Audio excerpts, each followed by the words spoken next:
حرامه من جعله قاده ومن جعله أمامه وقاده إلى الجنة ومن جعله خلفه ساقه إلى النار أو كما قال النبي صلى الله عليه وسلم اللهم صل على سيدنا ومولانا محمد وعلى آل سيدنا ومولانا محمد وبارك وسلم تسليما كثيرا كثيرا. عزیزان گرامی، آج کی یہ مختصر پر اثر اور پر نور محفل تراویح میں ختم قرآن کے موقع پہ منعقد کی گئی ہے. اللہ تبارک و تعالی کا عظیم کرم اور احسان ہے کہ اللہ جل جلالہ نے اس بابرکت اور رحمت والے مہینے میں ہمیں قرآن کریم کی تلاوت اور پھر تراویح کے اندر تلاوت کی توفیق بھی عطا فرمائی اور ابتدا میں کھڑے ہو کر قرآن کو سننے کی بھی توفیق عطا فرمائی. یہ قرآن کریم کا سننا اور قرآن کا پڑھنا یہ بہت بڑی اللہ تعالیٰ کی نعمت ہے. قرآن پڑھنے والے وہ بھی مبارکباد کے مستحق ہیں اور قرآن کریم کو سننے والے بھی مبارکباد کے مستحق ہیں. حضرت مجاہد رحمہ اللہ تابعی ہے، بہت بڑے اللہ والے ہیں. وہ فرماتے ہیں الرحمت تنزل عند ختم القرآن کہ اللہ تبارک و تعالیٰ کی رحمت ختم قرآن کے موقع پہ نازل ہوتی ہے. یہ ختم قرآن کا موقع ہے، اللہ کی رحمت برس رہی ہے، اللہ کی رحمت کا نزول ہو رہا ہے اور ہم سب اللہ کی رحمت کے سائے کے نیچے بیٹھے ہوئے ہیں. حضرت حمید الاعرج رحمہ اللہ وہ بھی فرماتے ہیں من قرأ القرآن، جس آدمی نے قرآن کو مکمل کیا، ثم دعا، پھر دعا کی، امن علی دعائہ اربعۃ آلاف ملک، قرآن مجید کو مکمل پڑھا ہے پھر دعا کی ہے، اس دعا کے اوپر 4000 فرشتے آمین کہتے ہیں. یعنی اس ختم قرآن کے موقع پہ جو دعا مانگی جاتی ہے اس میں ایک تو اللہ کی رحمت کا نزول ہوتا ہے اس مجلس پہ، اور اس میں کی جانے والی دعا کی قبولیت کے متعلق اللہ کے 4000 فرشتے یہی کہتے ہیں اے اللہ ان کی اس دعا کو قبول فرما لے. یہ کوئی عام بات نہیں ہے. قرآن مجید یہ بہت بڑی اللہ تبارک و تعالی کی نعمت ہے کہ جس کو ہم نے سنا ہے، جس کو ہم پڑھتے ہیں. یہ اللہ کا عظیم کرم اور احسان ہے کہ اللہ نے ہمیں توفیق عطا فرمائی ہے. یہ اللہ کا کلام ہے، اس کو اللہ کے ساتھ نسبت ہے اور ہم اللہ کے کلام کو پڑھ کر اللہ کے کلام کے ساتھ اپنی نسبت کو جوڑتے ہیں. تو جب ایک بڑی نسبت والے کے ساتھ اپنی نسبت کو جوڑا جائے تو جیسے وہ بلند ہے اسی طرح یہ نسبت جوڑنے والا یہ بھی بلند ہو جاتا ہے. تو اللہ کا کلام قرآن کریم ہے، اللہ کی ذات بلند ہے اور یہ کلام بھی اللہ کی کلام ہونے کی وجہ سے یہ بھی بلند ہے. اگر میں اور آپ اس قرآن کے ساتھ جڑتے ہیں تو یہ قرآن جیسے خود بلند ہے یہ ہمیں بھی بلند کرے گا. قرآن بلند کرتا ہے. قرآن کے ساتھ ہم اپنے آپ کو جوڑیں، قرآن کے ساتھ اپنی دوستی لگائیں، قرآن کے ساتھ اپنا تعلق قائم رکھیں گے. یہ قرآن ہمیں دنیا میں بھی عزت عطا فرمائے گا، یہ قرآن ہمیں قبر میں بھی عزت عطا فرمائے گا، اللہ کی طرف سے انعامات کی بارش کروائے گا، بخشش اور مغفرت کی اللہ کے ہاں دعا، اللہ کے ہاں درخواست کرے گا. تو یہ قرآن کے ساتھ اگر ہمارا تعلق قائم رہا، قرآن کریم کو ہم نے پڑھا قرآن کریم کی ہم نے تلاوت کی، قرآن کریم کو ہم نے سنا، قرآن کریم کے اوپر عمل کیا، تو پھر ہماری دنیا بھی کامیاب ہوگی اور ہماری آخرت بھی انعام والی ہوگی۔ قرآن کریم اللہ تبارک و تعالیٰ نے نازل فرمایا اور اس کی حفاظت کے متعلق رب تعالیٰ نے خود فرمایا کہ ہم اس کے خود محافظ ہیں۔ اب محافظ ہونے کی ظاہری صورت جو ہمیں نظر آتی ہے وہ یہی ہے کہ اللہ تبارک و تعالیٰ نے سینوں کو منتخب کیا ہے۔ عام سینے میں یہ قرآن جاتا نہیں ہے، جس سینے کو رب نے منتخب کیا ہے اس میں رب تعالیٰ نے 30 پارے محفوظ کر دیے، 30 پارے محفوظ ہوئے، اللہ نے پسند کیا، اللہ نے پھر محفوظ کرا دیا۔ تو جس سینے کے اندر قرآن محفوظ ہوا ہے وہ سینہ کوئی عام سینہ نہیں ہے۔ جس قرآن کو ہم چومتے ہیں، جس قرآن کو ہم جس کی زیارت کرتے ہیں، وہی قرآن جس کے سینے میں ہے وہ سینہ بھی اعلیٰ اور وہ انسان بھی اعلیٰ، اللہ تبارک و تعالیٰ نے اس کو نوازا ہے۔ یہ اللہ تبارک و تعالیٰ کا کرم ہے۔ اللہ تبارک و تعالیٰ نے حفاظت اس طرح کی ہے کہ چھوٹا بچہ ہے، 6 سال کا ہے، 8 سال کا، قرآن کا حافظ بن گیا۔ دوسری کتابوں کو اگر پڑھنے والے بڑے ذہین لوگ ہوں اور ان کو حفظ کرنا چاہیں، یاد کرنا چاہیں، تو جیسے قرآن کو یاد کیا جاتا ہے اس طرح وہ کتابیں یاد نہیں ہوتی۔ یہ قرآن کریم کا ایک معجزہ ہے، یہ قرآن یاد ہو جاتا ہے، زبر زیر کی غلطی بھی نہیں آتی۔ اگر کہیں حافظ اور قاری بھول رہا ہوتا ہے، کہیں غلطی کر رہا ہوتا ہے، تو پیچھے 6 سال کا بچہ، 8 سال کا بچہ، 10 سال کا بچہ اس کو لقمہ دیتا ہے، حافظ جی، قاری صاحب آپ غلط پڑھ رہے ہیں، یہ آیت اس طرح نہیں ہے، اس طرح ہے، یہ آپ زیر پڑھ رہے ہیں، یہاں پہ زبر ہے، آپ ایسے پڑھ رہے ہیں، ایسے نہیں بلکہ ایسے ہے۔ یہ چھوٹا بچہ پیچھے کھڑا ہے اور وہ آگے حافظ صاحب کو بتا رہا ہے۔ تو یہ قرآن کریم کا اعجاز ہے، معجزہ ہے، یہ ایسی کتاب ہے اللہ تبارک و تعالیٰ نے یہ ہمیں عطا فرمائی ہے۔ پیارے پیغمبر صلی اللہ علیہ وسلم نے رمضان المبارک کے روزے کے متعلق اور قرآن کے متعلق ارشاد فرمایا، الصیام والقرآن یشفعان للعبد، یہ روزہ اور یہ قرآن کریم یہ انسان کی شفاعت کرے گا، یہ سفارش کریں گے، یہ اللہ تبارک و تعالیٰ کے دربار میں درخواست کریں گے۔ روزہ کہے گا الصیام، روزہ کہے گا اللہ کے دربار میں، اے مولا کریم اس کو میں نے روکے رکھا، کھانے سے پینے سے دن بھر یہ رکا رہا ہے، اے اللہ یہ آپ کے لیے ہے۔ اللہ تبارک و تعالیٰ فرمائیں گے کہ روزہ اس نے میرے لیے رکھا ہے، اس کی جزا میں خود رب ہی دوں گا، روزہ میرے لیے ہے۔ انسان کو سخت بھوک لگے، انسان کو سخت پیاس لگے اور انسان اکیلا بیٹھا ہوا ہو، کوئی دیکھ بھی نہ رہا ہو اور ساری چیزیں بھی موجود ہیں، لیکن پانی پینے کے لیے تیار نہیں ہے، کھانا کھانے کے لیے تیار نہیں ہے، کیوں؟ اس لیے کہتا ہے کہ میرا روزہ ہے۔ اب کبھی ایسا بھی ہو جاتا ہے کسی کی طبیعت زیادہ خراب ہو جائے، کوئی ایکسیڈنٹ ہو جائے اور کوئی مسئلہ زیادہ بن جائے، اگر اس کو پانی دیا جائے، اس کو دوائی دی جائے تو وہ منع کر دیتا ہے، میرا روزہ ہے مجھے نہ دے، میری روح اس حالت میں چلی جائے میں یہ برداشت کر لوں گا پر میرے روزے کو نہ توڑے۔ روزے کے ساتھ جب ایسا معاملہ کیا جاتا ہے تو رب تعالیٰ بھی فرماتے ہیں کہ یہ روزہ میں رب کے لیے ہے، یہ میرے لیے ہے اور اس کی جزا میں رب خود ہی دوں گا۔ اور کل قیامت کے دن جنت کے 8 دروازوں میں سے ایک دروازہ ایسا ہے جس کا نام ہے باب الریان، اور وہاں سے آوازیں آ رہی ہوگی، کہا جائے گا، اعلانات ہو رہے ہوں گے، این الصائمون این الصائمون، کہاں ہے روزے والے، کہاں ہے روزے والے؟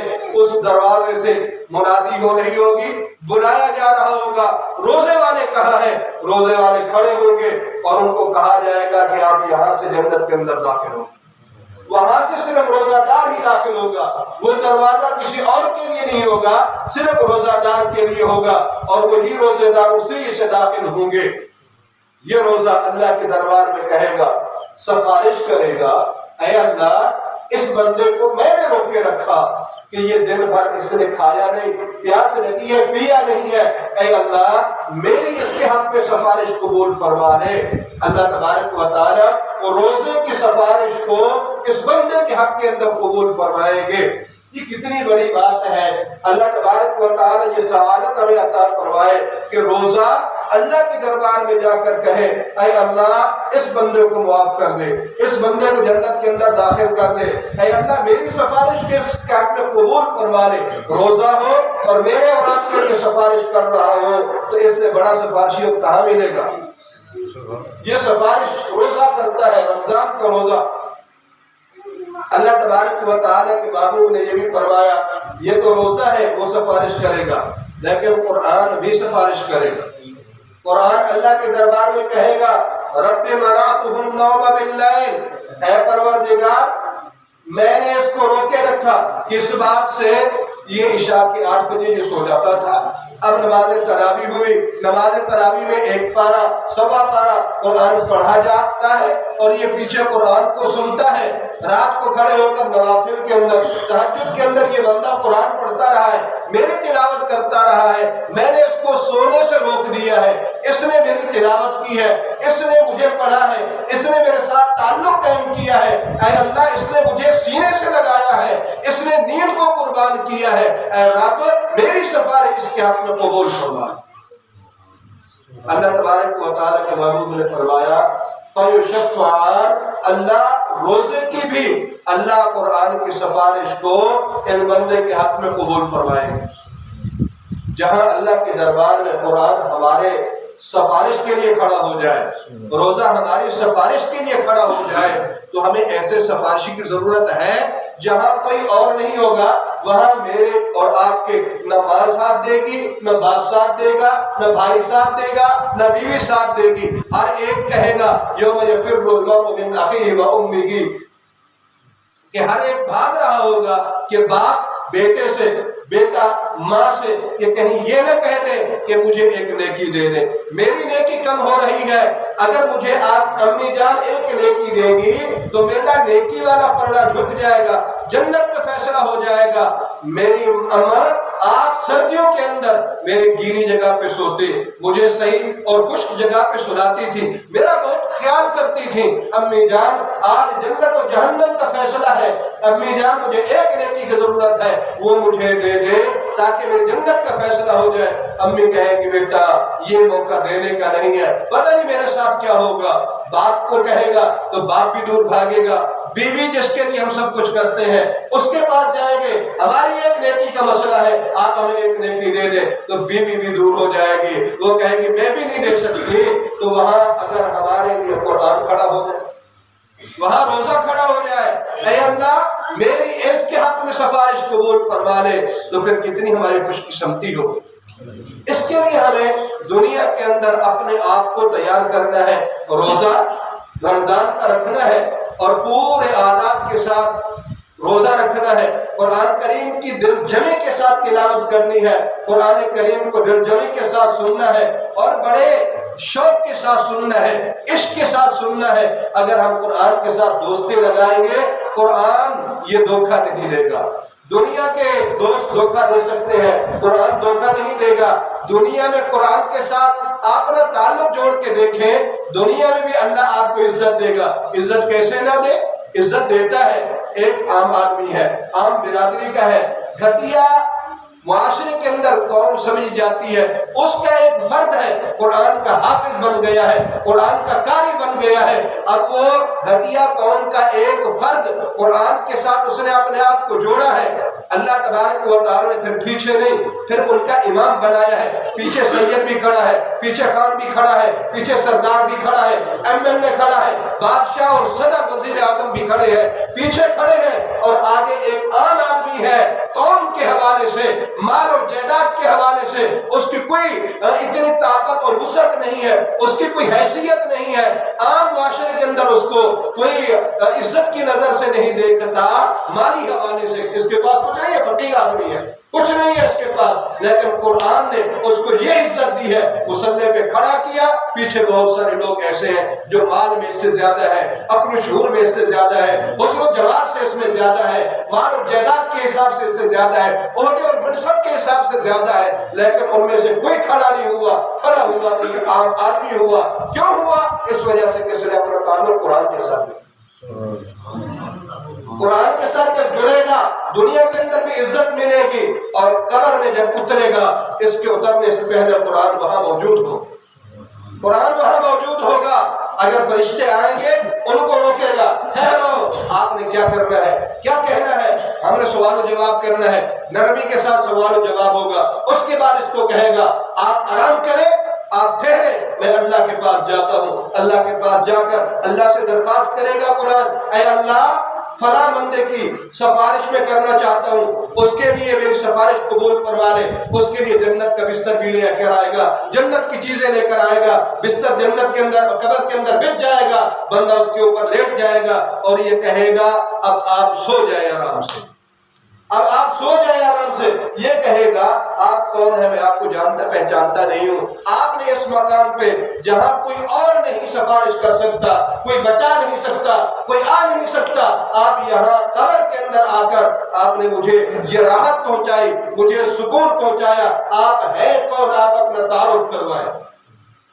پھر وہی قرآن جو انسانی خوبصورت شکل کے اندر ہوگا کہ کہے گا کہ آپ مجھے نہیں جانتے، میں کون ہوں، میں وہی قرآن ہوں جس کو آپ شوق کے ساتھ تلاوت کیا کرتے تھے، عشق اور محبت کے ساتھ تلاوت کیا کرتے تھے، وہی قرآن ہوں جس کو آپ چومتے تھے، جس کی آپ زیارت کرتے تھے، جس کو آپ سینے سے لگاتے تھے، وہی قرآن ہوں جس کے اوپر آپ عمل کرتے تھے، لوگوں کو تلقین کرتے تھے، میں وہی قرآن ہوں اور آپ کے لیے یہاں آیا ہوں۔ قرآن کے ساتھ دوستی لگائے۔ قرآن یہ وفادار کتاب ہے، قرآن دنیا میں عزت دیتا ہے، قرآن قبر کے اندر یہاں تک نہیں بلکہ قیامت کے دن جنت کے اندر بھی یہی ہوگا کہ یہ قرآن پھر وہاں بھی ہوگا۔ اللہ تبارک و تعالیٰ حافظ قرآن کا کہیں گے اے حافظ قرآن اس قرآن کی تلاوت کرتا جا اور جنت کی سیڑھیاں چڑھتا جا، جہاں آپ کی آخری آیت ہوگی وہی جنت کی آخری سیڑھی ہوگی اور تیرا مقام وہیں پہ ہوگا۔ یہ قرآن دنیا میں بھی ساتھ، قبر میں بھی انسان کے ساتھ ہے اور آخرت میں بھی انسان کے ساتھ ہے۔ ایسے کے ساتھ ہم دوستی لگائیں، ایسے کے ساتھ ہم اپنا تعلق جوڑیں۔ حضرت علی المرتضیٰ شیر خدا رضی اللہ تعالیٰ عنہ فرماتے ہیں کہ پیارے پیغمبر صلی اللہ علیہ وسلم نے فرمایا من قرأ القرآن، جس آدمی نے قرآن کو پڑھا فاستظہرہ اور اس کو یاد کیا، حفظ کیا، فأحل حلالہ اس کے حلال کو حلال جانا، وحرم حرامہ اور اس کے حرام کو حرام جانا، تو پھر کیا ہوگا؟ ادخلہ اللہ الجنہ، اللہ تبارک و تعالیٰ ایسے آدمی کو جنت کے اندر داخل فرمائیں گے۔ صرف اس کو جنت میں نہیں، جس نے قرآن کو پڑھا ہے، قرآن کو یاد کیا ہے، قرآن کے حلال کے اوپر عمل کیا ہے، حلال کو حلال جانا ہے، حرام کو حرام جانا ہے، صرف یہاں تک اس آدمی کے ساتھ معاملہ نہیں ہوگا کہ اللہ اس کو کہیں گے آپ جنت کے اندر داخل ہو جاؤ، بلکہ اللہ تبارک و تعالیٰ کے محبوب نے فرمایا وَشَفَّعَهُ فِي عَشْرَةٍ مِّنْ أَهْلِ بَيْتِهِ كُلِّهِ، اللہ تبارک و تعالیٰ اس کے اہل بیت میں سے، اس کے تعلق والوں میں سے، اس کے گھر والوں میں سے 10 آدمیوں کا اختیار دیں گے۔ اس آدمی کو، حافظ قرآن کو، گویا کہ اللہ تبارک و تعالی حافظ قرآن کو 10 ٹوکن دے دیں گے۔ نام آپ بتا دیں، رب تعالیٰ وہ ٹوکن دیں گے۔ 10 آدمی 10 ٹوکن ہے، یہ جس کو دے دیں گے ایسا آدمی واجبت لہ النار، جس کے اوپر جہنم واجب ہو چکی ہے، اس کے گناہوں کی وجہ سے، فسق و فجور کی وجہ سے، کبائر کی وجہ سے اس کے لیے جہنم میں جانا لازم بن چکا ہے۔ اللہ تبارک و تعالیٰ حافظ قرآن کو کہیں گے یہ 10 ٹوکن ہے آپ کے لیے، آپ اپنے خاندان میں سے، اپنے تعلق والوں میں سے جس کے لیے آپ یہ ٹوکن جس کو دیں گے وہ جنت کے اندر چلا جائے گا، جنت کے اندر چلا جائے گا۔ میاں اس کو خود بھی پڑھیں، قرآن کو اپنی اولاد کو بھی پڑھائیں، قرآن کریم کا حافظ بنائیں، اپنی آخرت کو بنانے کی کوشش کریں، اپنی آخرت کو بنانے کی کوشش کریں۔ ایک بادشاہ ہے، ان کا بچہ حافظ قرآن بنتا ہے، وہ اپنے بابا کو جا کے بتلاتے ہیں آپ کا پوتا قرآن کا حافظ بن چکا ہے، آج ان کے ختم قرآن کی تقریب ہے، آپ اس کے اندر تشریف لے کر آئے، بہت سارے مہمانان ہیں، بہت سارا پروگرام بنایا ہے ہم نے، بہت سارے لوگ آ رہے ہیں، لہٰذا آپ بھی تشریف لے کر آئے۔ وہ دادا جی کہتے ہیں آپ کے بیٹے نے قرآن ختم کیا، میرا پوتا ہے، خوشی آپ کو بھی ہے، خوشی مجھے بھی ہے، لیکن جتنا خوشی آپ کو ہے اتنا خوشی مجھے نہیں ہے۔ کیوں؟ یہ حدیث ان کے سامنے تھی۔ حضرت معاذ جوہنی رضی اللہ تعالیٰ عنہ فرماتے ہیں پیارے پیغمبر صلی اللہ علیہ وسلم نے فرمایا من قرأ القرآن وعمل بما فیہ، جس آدمی نے قرآن پڑھا اور اس کے اوپر عمل کیا، البس والداہ تاج یوم القیامہ، اللہ تبارک و تعالی حافظ قرآن کے والدین کو جنت کا تاج پہنائیں گے، جنت کا تاج پہنائیں گے۔ اس بادشاہ نے کہا کہ میرا بیٹا حافظ بنا ہے، آپ کا پوتا ہے، آپ تشریف لے کر آئے۔ دادا نے کہا خوشی مجھے بھی ہے، خوشی تجھے بھی ہے، پر خوشی مجھے اتنا نہیں ہے جتنا تجھے ہے۔ کیوں؟ ابا جان خیر تو ہے، آپ کا پوتا ہے، آپ کو کیوں خوشی نہیں ہے؟ وہ فرمانے لگے بیٹا مجھے اس لیے خوشی اتنا زیادہ نہیں ہے کہ کل قیامت کے دن تاج آپ کے سر پہ آئے گا، کیونکہ بیٹا آپ کا ہے۔ حدیث کے اندر یہی ہے کہ جس کے بچے نے قرآن پڑھا، حفظ کیا، یاد کیا، اس کو اللہ تبارک و تعالیٰ اس کے والدین کو جنت کا تاج پہنائیں گے۔ یہ تاج آپ کو پہنایا جائے گا، مجھے نہیں پہنایا جائے گا۔ اس نے کہا چلے ابا جان آپ تشریف لے کر آئے اور مجھے کچھ مہلت دے دیں۔ کچھ عرصہ گزرا، کچھ عرصہ گزرنے کے بعد وہی بیٹا بادشاہ بھی ہے، وہی جاتا ہے اپنے باپ کے پاس اور کہتا ہے ابا جان آپ کو مبارک ہو، آپ کا بیٹا قرآن کا حافظ بن چکا ہے۔ اب آپ کو مبارک ہو کہ آپ کا بیٹا بھی قرآن کا حافظ بن چکا ہے۔ جس چیز کی آپ کو خواہش تھی کہ کل قیامت کے دن رب تعالیٰ بھی میرے سر پہ جنت کا تاج رکھے، وہ آپ کو مبارک ہو، میں قرآن کا حافظ بن چکا ہوں۔ اس کے لیے ہم اپنی اولاد کو پڑھائیں، ہم اپنی آخرت بنائیں، آخرت کی فکر کریں۔ اللہ نے اولاد کی نعمت عطا فرمائی ہے، اولاد کو دین پڑھائیں، دین کے اوپر چلائیں، یہی اولاد ہمارے لیے آخرت میں نجات کا سبب بنے گی۔ اپنی اولاد ہے اس کو قرآن کا حافظ بنائیں۔ اگر اولاد اپنی نہیں ہے، کسی اپنے رشتہ دار کی، عزیز کی، دوست کی، کسی کی اولاد کو لے کر مدرسے کے اندر داخل کرائیں اور اس کا خرچہ خود برداشت کریں کہ اس کا خرچہ میں دوں گا، مجھے اللہ نے اولاد نہیں دی، یا میری اولاد اب بڑی ہو چکی ہے، وہ نہیں پڑھ سکتی، یا وہ پڑھ گئی ہے، اب میں اور کسی کو میں داخل کرانا چاہتا ہوں، میں اس کا خرچہ دینا چاہتا ہوں، اس لیے کہ یہ قرآن کا حافظ بنے گا، کل قیامت کے دن میری سفارش کرے گا۔ اپنے سفارشی تیار کریں۔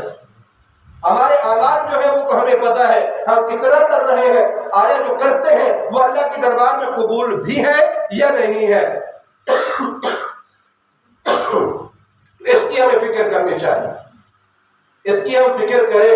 قرآن کریم خود پڑھیں، قرآن کریم اپنی اولاد کو پڑھائیں۔ یہ قرآن کریم کی ختم کی محفل ہے، بڑی پرنور محفل ہے، بڑی بابرکت محفل ہے، اللہ کی رحمت کی نزول کی محفل ہے، اللہ تبارک و تعالیٰ کی رحمت برس رہی ہے، یہاں دعائیں قبول ہو رہی ہیں۔ آپ میں سے ہر ایک بندے کے دل میں جو جائز خواہش ہے اور جائز حاجت ہے، یہاں بیٹھ کر اللہ سے دعا کریں، اللہ اس قرآن کریم کے ختم کی محفل کی برکت سے اس دعا کو قبول فرمائیں گے۔ ہم اس کی اہتمام کریں۔ یہ مسجد کو آپ نے آباد رکھا ہے، اللہ آپ کے گھروں کو آباد رکھے، آپ کے اس محلے کو آباد رکھے۔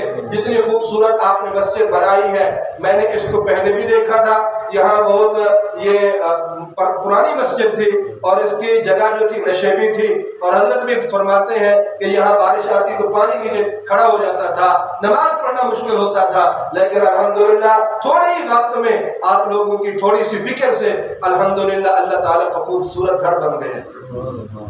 اللہ آپ کے گھروں کو خوبصورت بنائے، اللہ آپ کے گھروں کے اندر خوشیاں عطا فرمائے۔ جیسے آپ لوگوں نے اس گھر کو خوبصورت بنایا ہے، اسی طرح اس گھر کو آباد رکھیں۔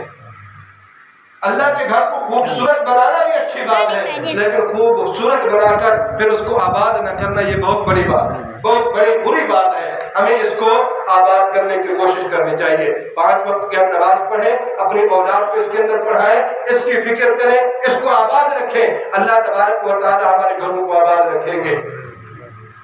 تو